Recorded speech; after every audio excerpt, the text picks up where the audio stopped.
number you have dialed is not in service at this time.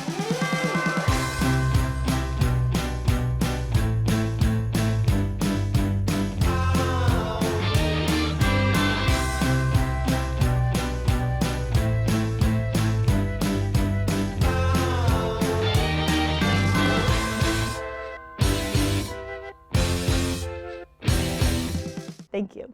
Welcome to Spotlight on the Arts. I'm Patrick Christiano, your host, the publisher of TheaterLife.com, a website for theater buffs covering all things theater. And we're coming to you from the LTV studio in Wayne-Scott, where I have a really exciting guest, my new friend, Asia Lee. Asia, thank you so much for coming. Thank you, Patrick, for having me. I am super excited to be here.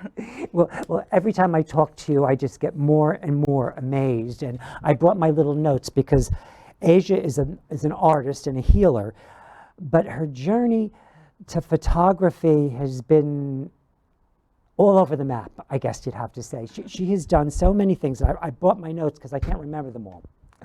I mean, she's been a softball, baseball, basketball coach for almost 30 years. She wrote fundamentals for baseball. She works for a biotech company, Altucell. Is that correct? Yes, it is. Altucell. And her images have won awards 7 out of 10 years in Newsday. Yes.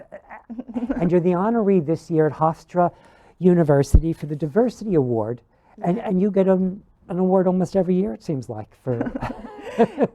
It's not. I'm really humbled and grateful to spread this love and compassion. So, if we all just did a little bit, how beautiful would the world be? So, I'm grateful. I'm truly I still pinch myself in how did I get where I am, even here today in the studio, and. So thank you. Well, thank you so much for coming. Asia and I, we met. I don't even remember where we met, but we saw each other just recently at the Guildhall Gala, where we reconnected, and we picked up right where we left off that I didn't remember as well as you did, because for whatever reason, I don't know why. Well, we had this.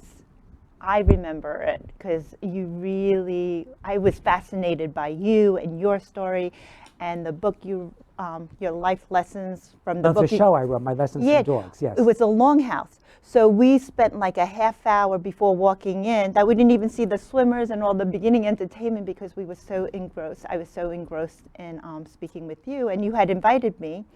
And then I'm so glad we ran into each other again at Guildhall. I was so excited when...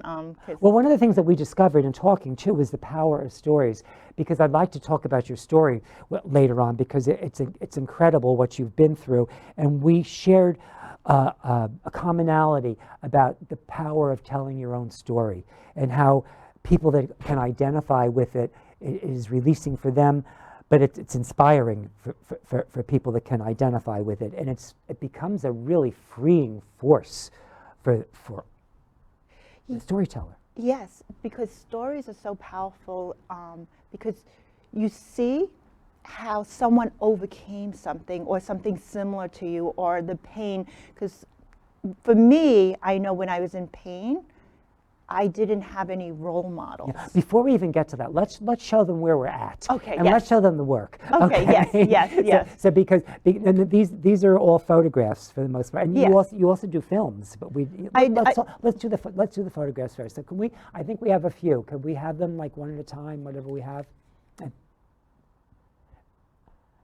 Now here's one. Yes. Oh yes. No, what is it? This is where is. So this is in Babylon, and it's a mom with her, the ugly ducklings, but this is so cute. They do look like, when they're born, they're a little older here, so they're starting to look cute. Beautiful. So, yes.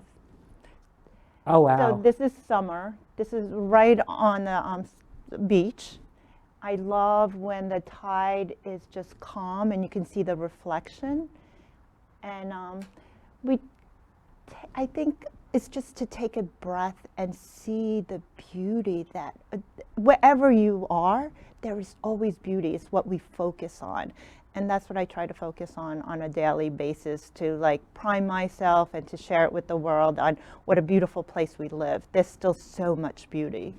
And all your photographs focus on nature and beauty, and, Yes. and you want to share that with people, is what it's all about. Yeah, well, there's so much science and data to nature fix, and especially in the morning, or even in the evening during sunrise sunset time, it literally, Mother Nature literally rewards you with dopamine. She's kind of giving you like this love, and why I don't know anybody who doesn't get happy seeing a sunrise or sunset. Is that a scientific fact that Yes. you get dopamine Yes. in the morning? Yes. Yes. The air? How do you get dopamine in the morning? From the sunlight. From the the sunlight. The Really? sunlight. Mm-hmm. That's fascinating. Yes. I never knew that. And there's lots of books on nature fix, because we are energy. And what people don't realize is when we went to school, I don't know, like back in the day, the cell, the atom, they thought the atom was solid, but now they're realizing that it is 99.999999 empty space and energy. That's 7 nines after the point. So why we are affected by nature, the sand, yes. So there's so many books and science coming out on this fact, the data. Well, I mean, I know one of the things I did was get out into nature during the pandemic and bicycle ride a lot. And every time I got out into the nature, I was reinforced with a positive energy and felt good. It was, And that's double, because also the eye movement. So when you're bicycling, the way that things are moving, mm-hmm. and also walking. So those are two really powerful things for healing. It's not just me saying it. There's a lot of Stanford data research. Why when you're inside on the still bicycle doesn't have the same effect, because you're not getting this motion. It's about the eyes. Everything is about perception in the eyes. I can't imagine even doing bicycling on a still bicycle. Why? Well, a lot of people enjoy. A lot of people enjoy it. Yes, mm-hmm. But far as a healing, the walking and being on a real bicycle, because it's the things moving and the way our eyes are perceiving it. So it's this motion that helps the healing aspect of it, plus the nature, the energy. So we have some more pictures of, I think we have a few more, right? Yes? Oh my God, that's gorgeous. Oh, so this was recently when we had the eclipse. So that's the sun with the moon right in front of it, giving a big smile. I call it the sun smiling. And those are egrets. This is taken in Fort Salonga, which is the North Shore of Long Island in Nassau County. And we just got so lucky with the eclipse that day. Because it was supposed to be cloudy, so a lot of people didn't go out to see it because they didn't think they could see it. But because of the cloudy, the sun was like orangish. I don't know if you've seen the sun on a cloudy morning instead of the birds were actually just sitting there like that. The birds were just there. Well, you have to compose. Yeah, I have to move around and compose before they move around, because they're eating, so they're constantly moving and flying. Okay. So what's great about photography is, you capture a single moment and it seems like it's forever, but they were probably there only a few seconds. So I got really lucky that morning. Is that the picture that you thought might win the award this year? Yeah, it's probably for Newsday, because it's newsworthy. We had the eclipse on Long Island.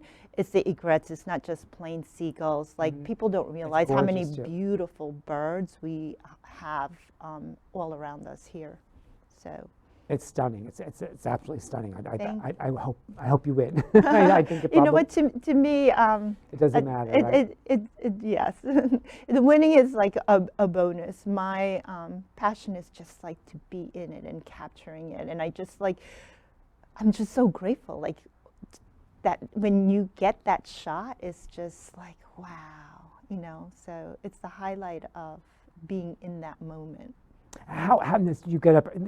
We spoke that during the pandemic you shot almost every morning or made films. Didn't we talk about you? Yes. So do you want to share with our audience what you did during the pandemic, making films? And Yes, so I wait, did we finish all the images? Let's finish. I'm sorry. Did we finish all the images, guys? Are there more? Do you know, Asia? yes, there should be more. Oh wow, that's beautiful too.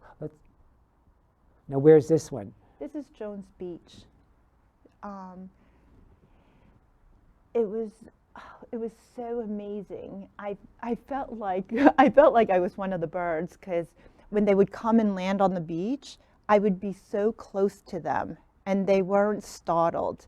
I felt that this happens often, where I just feel I'm a part of the flock, and it helps me capture really great images because they're not just running away. Right. I can sit there and compose images. But what I liked about this one was it give the silhouette and the colors of the morning orange sky. When you like this is, it sounds like all these photographs from so many different locations all over. Do you set your a calendar where you're going to go? Do you have an agenda? How does it happen? Or you wake up in the morning and say, oh, let's just go to Jones Beach. I mean, what happens? Well, yes and no. Sometimes What I figured.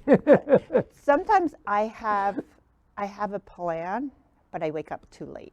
So I have no electronics. I'm like a wild animal. So I set my internal clock to wake up like an hour before sunrise. But sometimes I'll wake up earlier. At what time do you go to bed? I go to bed anytime from 10 to 1 o'clock. Okay. And when I go to bed that late, I'm like tired in the morning and I just want to roll over and go back to sleep. And I know like how important sleep is. But during the pandemic, it was really fantastic because I was able to get to sleep anywhere between 10 and 11.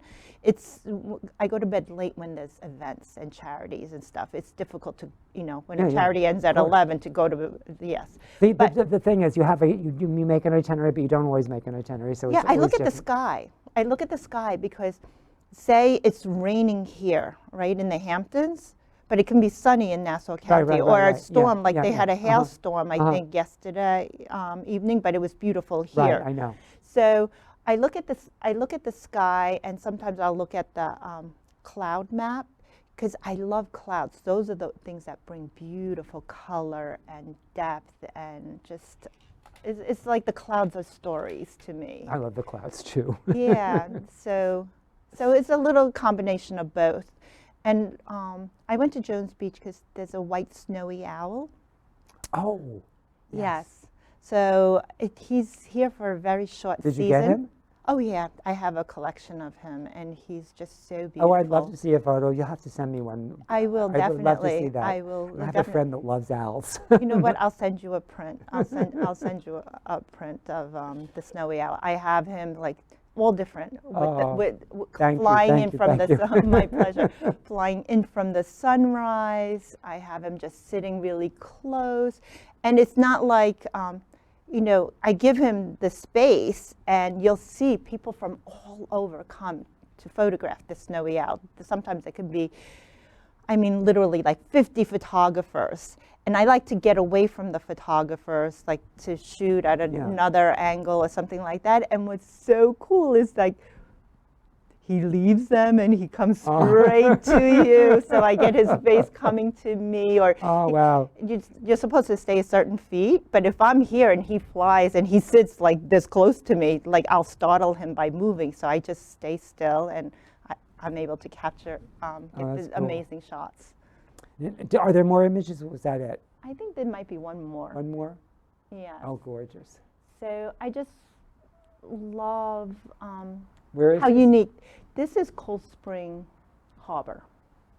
So I was coming home, and this tree just stood out.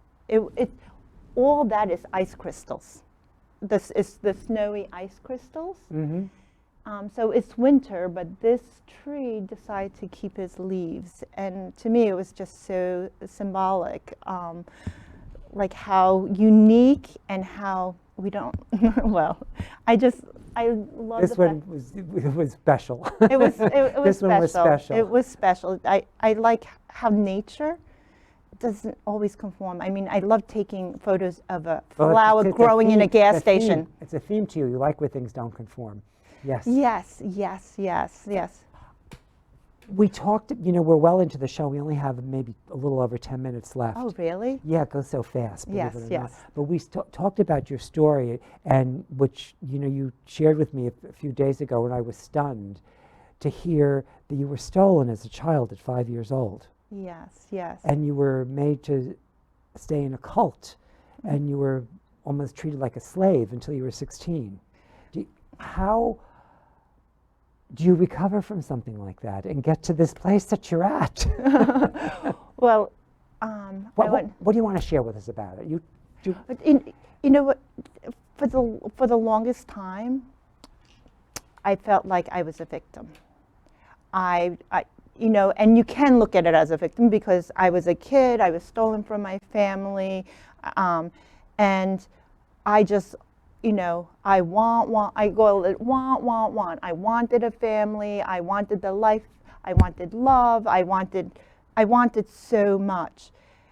So instead of going from want, I changed my perspective to I'm here now and gratitude. And I look at because I didn't grow up in this box, like my whole life was shattered. So I feel like this box was shattered. I think if I grew up here or Korea, I would have never coached football or baseball. My thought would have been oh, I'm a girl, whatever. But I didn't know any better. I didn't know all the things I couldn't do. No one told you couldn't. Exactly. And I was on this journey for, I remember when I was 8, thinking when I grow up, I want to be happy. And I was on this journey, what to be create. Happy. Mm-hmm. And I did so much self-work, reading, certification, learning, going back to school, studying quantum physics, neuroscience, metaphysics. I'm still learning quantum physics and neuroscience because the neuroscience is changing so rapidly. So this is our brain, right? Back when I was in high school, it was considered fixed, you couldn't change it. Now, there's a whole new science of neuroplasticity that wasn't available when I went to university or when we went to college because they didn't believe it. But now that we have the PET scan, the brain scans that can see how the brain can change just from our thoughts. So this is the brain, which is solid. Just from our thoughts. Repeat that. Just from our thoughts. I think that is such a powerful statement that most people aren't aware of. Yes. You know what? It takes 30 years for the general public to, for this information to get out and be taught. So this is your brain, and it used to be considered fixed. This is your mind, and your thoughts literally changes the chemistry of your brain. So you always have a choice, but our beliefs hold us back. All our BS hold us back. And all the BS is the belief system. And everything is a belief system. I know it's difficult to, it was a difficult concept to think that something that I see as a chair and this and that is a belief. But we all have stories. And it's these stories that I say, it doesn't matter what story you have, but you have a choice. Choose it to make you feel good and empowering. It doesn't matter, why choose the one that's just, for me, oops. Why choose the one that keeps you down? Why choose the one that takes my power away and disempowers me? Mm-hmm. I want to know that I create my reality. And I have a choice about the future to be fearful or ooh. Now, did this happen in a split second for you, or is this a slow evolution of getting to this place? Both. It's been a slow evolution, but I've had leaps and bounds from meditating. So I get meditation is the real source for you then? Meditation is the real source, and there's I just want to, because I'm sorry to interrupt, but that's okay. At 16, because at 16 you tried to kill yourself. Yes. So I was because you were so miserable and so unhappy, and this cult, you just. So you know what? I didn't see any other way out. Right. Any other way out. I was in so much emotional pain, right. and And Who like, wouldn't be?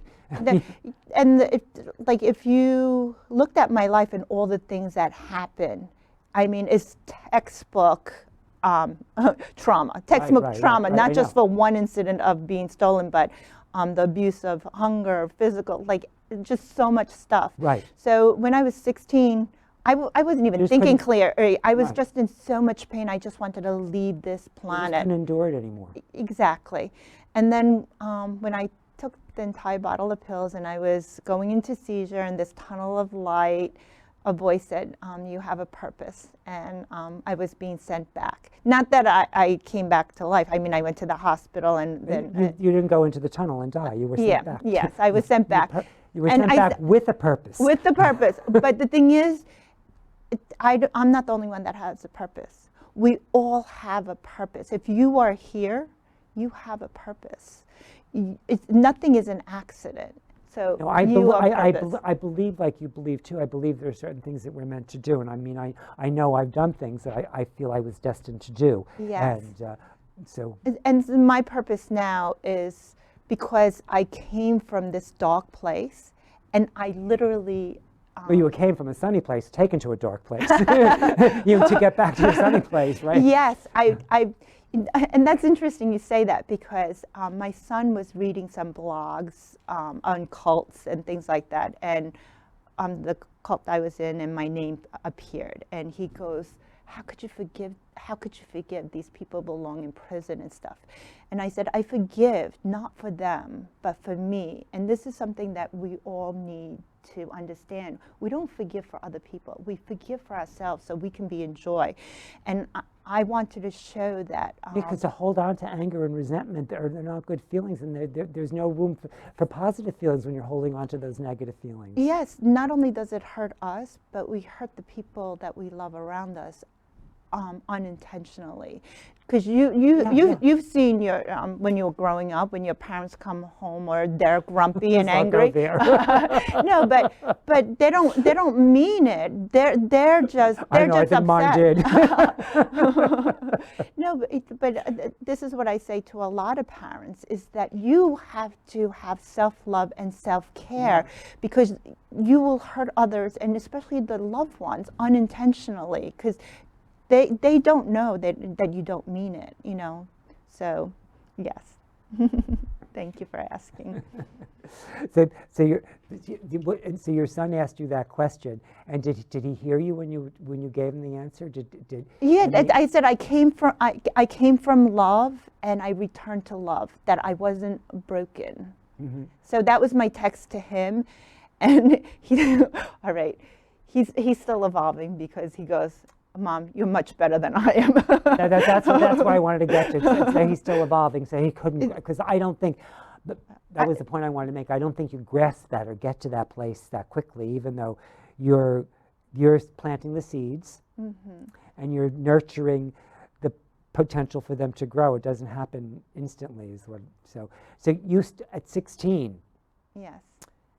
You had your moment of, what do you call it? What would you call it? Cathartic? Well, you know what? Nothing changed. For me, nothing changed. Even when I had that, like I had a purpose, I was still in a state of trauma and victimhood and disassociation. But what did happen is that when I got back home, my adopted mother said, if you want to kill yourself, to do it someplace else, because we don't want to deal with the dead body. So this is the cult. Yes, the people that stole you. No, they didn't steal me. They adopted me. Oh, they didn't know any better. They could only go by the adoption papers. I see. Oh, they made. I forgot. Part of her story was they made all kinds of falsified information about you. Yes. So you were just, no one knew who your real parents were or anything, and then someone else. I forgot that part. Yeah. So I'll just so. I was born on Jeju Island, and this man asked me if I want to go play with a bunch of kids. There was a high demand for Korean children back in the 70s. I'm dating myself. And I got taken. This in 3 minutes. Okay. And I got taken off my island and brought to Seoul. So I have no legal documentation, no birth certificate, nothing. And then they just made up everything about me so that I can be adopted. So the people adopting me, they didn't steal They me. didn't They have- they just I they didn't know understand. anything. They could only go by the They were paperwork. naive. Yeah, and just I'm not the only one that this happened Right, to. right. It has happened to a lot of people. So, but besides it happening to a lot of people, like people can relate to pain, and that's what I want to share. Is pain, and that you don't have to live in pain. That you don't have to live in pain, and that's my mission. My mission is to share, no matter what you've been through or what you're going through, or even like your traumas come from this pandemic, that you could have a turnaround. And the way you have a turnaround is asking your brain questions.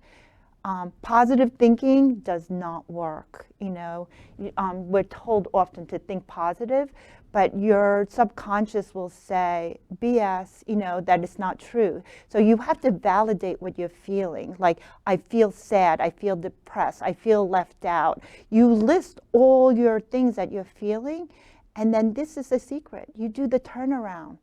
I'm not depressed.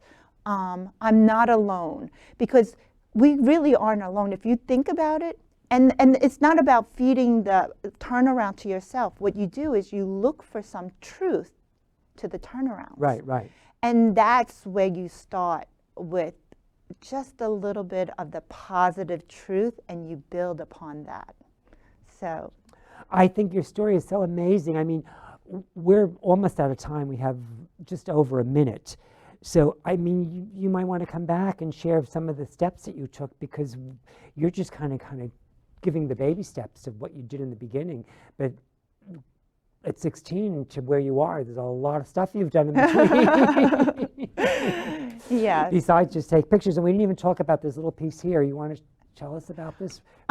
This is a mixed media. It's acrylic paint, and I take real sand from the beach because I just love, you know, I'm my BS. My BS is everything is energy, and I feel the sand has so much, and the earth has so much energy.